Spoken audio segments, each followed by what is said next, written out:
अब अगर बात करते हैं मानसिक की, तो मानसिक, ये तो हम अभी श्वास हमने लिया तो खाली नीचे नीचे वाला बात बताई, अभी ऊपर तो गए नहीं। और एक बात ध्यान से सुनिएगा, जैसे ही हम श्वास बाहर निकालते हैं और फिर बोलते हैं तनिक रुक जाओ जी, अब रुकने का मीनिंग क्या रहता है? मैं एक बात और बोला करता हूं प्राणायाम में कि आंखें मत खोलना जी, एनर्जी बाहर आ जाएगी।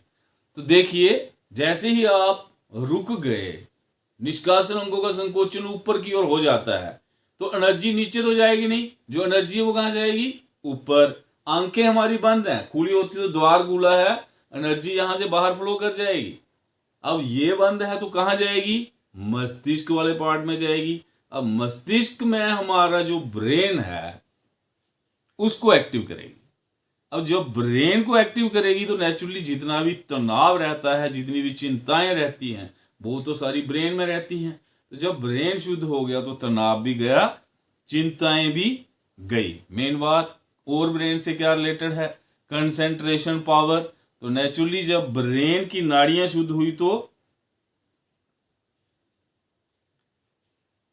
हमारी कंसेंट्रेशन पावर भी बढ़ेगी। अब एक बेनिफिट बहुत बड़ा और बहुत बड़ी बात है, कल की ही बात है, क्लास में बोल रही थी 2-3 लेडीज कि ठीक है जी, हम जब से कर रही हुई हैं तब से हमें नींद अच्छी आ रही है, दैट इज गुड।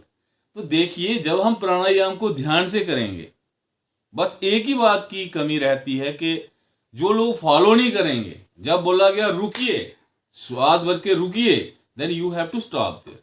अगर आप रुकेंगे नहीं तो फायदा कहां से होगा? इसलिए रुकना है, तो रुकेंगे तो ही लाभ मिलने वाला है। तो नेचुरली ब्रेन शुद्ध होगा तो नींद की क्षमता, नींद वाली जो प्रॉब्लम है वो भी जाती रहेगी। अब उसके बाद अगर हम इसकी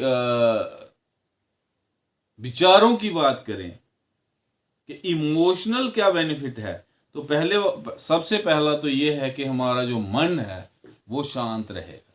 अगर मन शांत रहेगा तो इमोशंस शांत रहेंगी। उसके बाद इमोशंस शांत रहती हैं जब, तो हमारी जो नेगेटिविटी है वो खत्म हो जाती है। किसी के बारे में नेगेटिव सोचना, हर जिंदगी के बारे में नेगेटिव सोचना, मेरे साथ ऐसा क्यों हो रहा है, ऐसे क्यों, ऐसा होता था ऐसा, वो नेगेटिविटी सारी जाती रहती है, पॉजिटिविटी आती जाती है। और उसके बाद बहुत बड़ी बात है आत्मविश्वास।